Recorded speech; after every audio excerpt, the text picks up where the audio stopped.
Hello everyone, this is Hiren Gupta and you are watching me and your channel. तो आज मैं आपको क्लास 10 के मैथमेटिक्स में एक्सरसाइज 5 के क्वेश्चन को सॉल्व करके बताऊंगा। एक्सरसाइज 5 में 5.1 को लेंगे, ठीक है। तो 5 एक्सरसाइज को सबसे पहले समझना होगा। जो दिए गए हैं संख्याओं की, अब संख्या क्यों कह रहे हैं? क्योंकि यह धन पूर्णांक हो सकते हैं, ऋण पूर्णांक हो सकते हैं, कोई अपरिमेय संख्या भी हो सकता है। तो यहां वास्तविक संख्या ले रहे हैं, ठीक है। संख्याओं की वह सूची अर्थात लिस्ट जिसके पहले के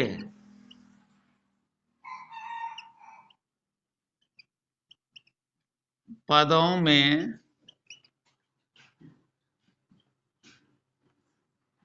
निश्चित संख्या को जोड़कर, यहां हम जोड़कर ही लिख रहे हैं, हम घटा कर नहीं। यदि माइनस में भी जा रहा है तो उसको माइनस में मान हो सकता है सार्वंतर, लेकिन यहां हम लिख रहे हैं जोड़ करके। माइनस वाले पद को भी जोड़ेंगे, प्लस माइनस तो माइनस ही होगा, घटेगा ही, इसलिए जोड़ कर लिखते हैं, ठीक है। निश्चित संख्या को जोड़कर अगली संख्या प्राप्त की जाती है। बहुत ही आसान से समझ सकते हैं इसको। संख्याओं की वह सूची है जिसके पहले के पदों में निश्चित संख्या को जोड़कर अगली संख्या प्राप्त की जाती है। अब कैसे अगली संख्या प्राप्त करेंगे जरा देखते हैं। सबसे पहले उसके पहले जान लेते हैं व्यापक रूप क्या होता है एपी का। समांतर श्रेणी अर्थमेटिक प्रोग्रेशन है, ए और पी ले लेते हैं, इसको शॉर्ट में एपी बोलते हैं।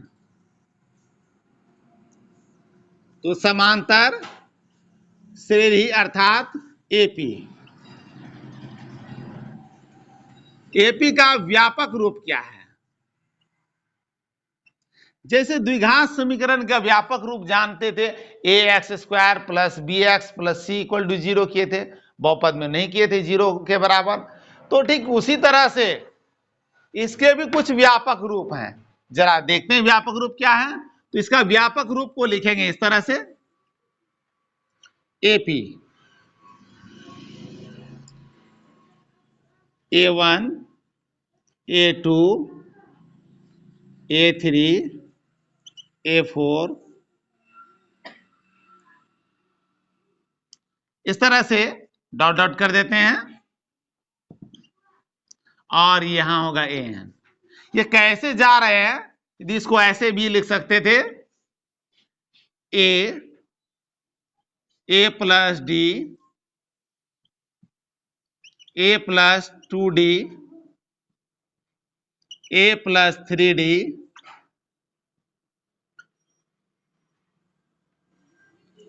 a plus n minus 1d।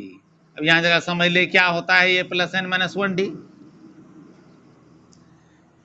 यहां देख रहे हैं ये दूसरा नंबर का पद है, तो एक डी जोड़ रहे हैं, एक कम डी जोड़ रहे हैं ना। तीसरे पद है तो एक कम डी 2d जोड़ रहे हैं, और यहाँ 4 है तो 3d जोड़ रहे हैं। उसी तरह से यहां पर n पद को ले रहे हैं, तो n से एक कम डी जोड़ेंगे ना, इसलिए लिखे a plus n minus 1d। तो ये हुआ अंतिम पद निकालने का सूत्र भी होता है a plus n minus 1 into D, ठीक है, an निकालने का।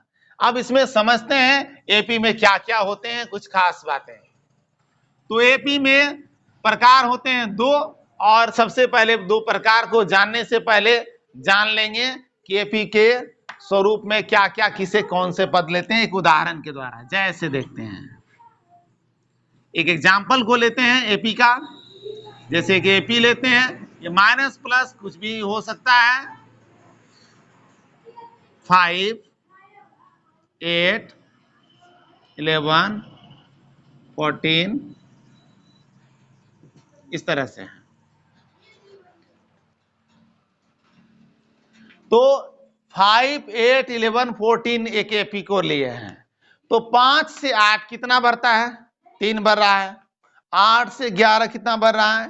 वो भी 3 बढ़ रहा है। 11 से 14 में जाएंगे कितना बढ़ रहा है? 3 बढ़ रहा है।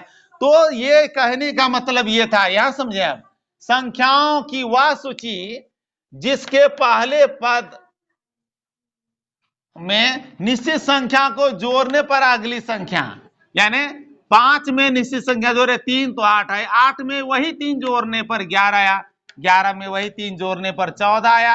आप बता सकते हैं इसके आगे के पद क्या क्या होंगे अच्छी तरह से, बिल्कुल आसान है। ठीक है, तो आप इसमें के प्रकार को जानते हैं, एपी के क्या प्रकार हैं।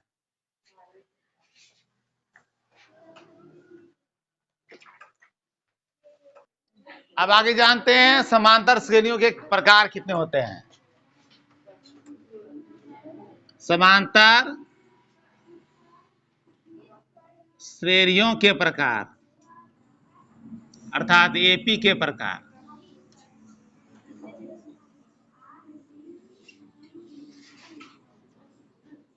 तो एपी के कितने प्रकार हैं, तो 2 प्रकार हैं एपी के। पहला हो गया परिमित, परिमित समांतर श्रेणी।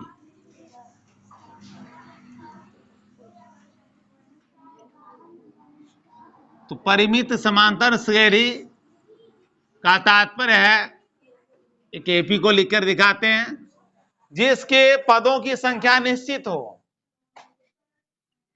इसके पदों की संख्या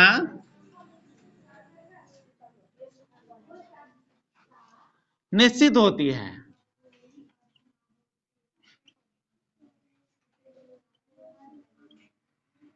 अब कुछ एग्जाम्पल लेते हैं, क्या डिफरेंस होता है परिमित और अपरिमित में। तो पहला तो जान लें, एक एपी को ले रहे हैं उदाहरण के लिए, 2, 8, 11, इस तरह से यदि दिया हुआ है,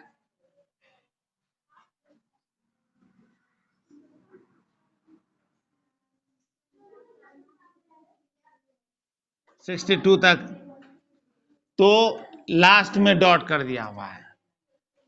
तो इसका तात्पर्य क्या है, यह जो समांतर श्रेणी है, अंतिम पद यदि देकर के फुल स्टॉप लगा दिया जाए, या पद 11 में फुल स्टॉप लगा दिया जाता है, तो ये एपी होते निश्चित। परिमित, पदों की संख्या निश्चित है। और दूसरा देखते हैं अपरिमित, इसके विपरीत हो गया।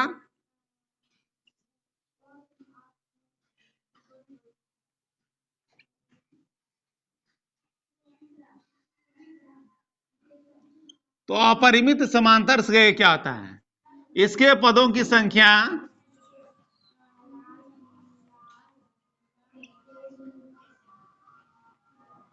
निश्चित नहीं होती है।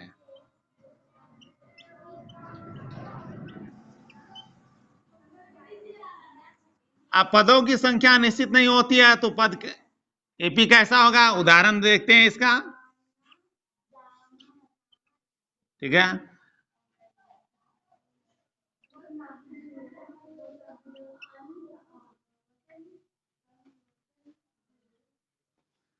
फाइव का डिफरेंस लगाए,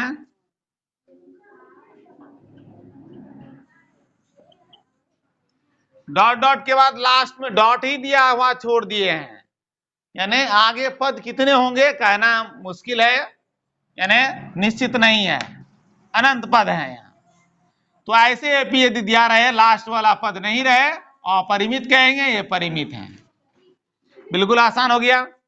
अब जानते हैं एपी से संबंधित एपी में क्या क्या होते हैं और उसको क्या चीज से सूचित करते हैं, उसको देखेंगे। तो प्रथम पद एपी का, समांतर श्रेणी का प्रथम पद को यदि लेना हो, तो इसको ए से सूचित करते हैं या A1 से सूचित करते हैं, ए या A1। ठीक है, या कभी कभी इसको T1 से भी सूचित कर देते हैं, टर्म, क्योंकि ये क्या है, टर्म है, तो टर्म 1, टर्म 2, टर्म 3 ऐसे कर लेते हैं। तो A1 या T1 कह सकते हैं। ज्यादातर बेहतर होगा A1 का प्रयोग करना। उसी तरह से द्वितीय पद को लेंगे तो हो जाएगा A2, या टर्म में लिए हैं तो T2 कर देंगे उसका मान। तृतीय पद इसी तरह से A3 कर देंगे। अब जानते हैं अंतिम पद की बात करते हैं। अंतिम पद, यदि n पदों की संख्या है तो अंतिम पद लेना हो तो इसको an से सूचित करते हैं या l से सूचित करते हैं या tn से सूचित करेंगे। ठीक है, अंतिम पद को an, l या tn से सूचित करेंगे। ठीक है, अब जानते हैं इसके सार्वंतर को क्या लेते हैं। सार्वंतर अर्थात कॉमन डिफरेंस।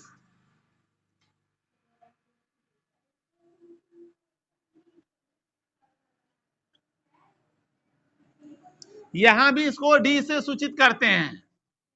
अब समझ लें, इसके पिछले चैप्टर में पढ़े थे, द्विघात समीकरण में डी निकाले थे, D equal to B square minus 4ac। वो था कॉमन डिफरेंसेस नहीं, वो था डिस्क्रिमिनेंट। ठीक है, विवेचक था, वो विविधकर था। ये डी क्या है? सार्वंतर है। डी इक्वल टू होता है यहां पर A2 माइनस A1। प्रथम पद को द्वितीय पद में से घटा देंगे, या यहां भी कहीं भी ले सकते हैं। अगले वाले पद में पिछले वाले पद को घटा देंगे तो डी निकल जाता है। तो ये डी अलग है, ये समांतर श्रेणी का डी है, स्मॉल डी है, याद रखेंगे। और इसके पहले जो पढ़े थे वो कौन सा डी था? विवेचक था, विविधकर था, डिस्क्रिमिनेंट था। तो दोनों में अंतर है, दोनों के डी में। ठीक है,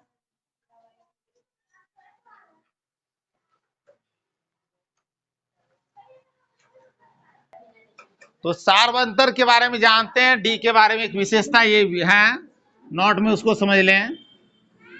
डी का मान धनात्मक प्लस हो सकता है, ऋणात्मक माइनस हो सकता है,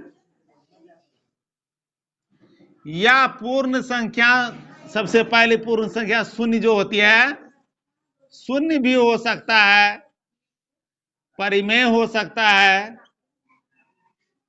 अपरिमेय हो सकता है।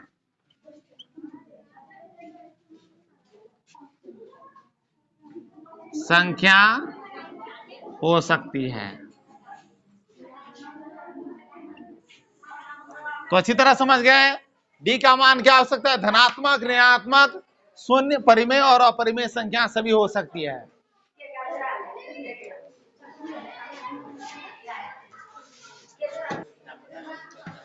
तो ये हैं एपी के से संबंधित कुछ विशेषताएं। इसके 5.1 एक्सरसाइज के फर्स्ट क्वेश्चन और सेकंड क्वेश्चन का सॉल्यूशन नेक्स्ट वीडियो में करेंगे। तो मिलते हैं नेक्स्ट क्लास में। Thank you.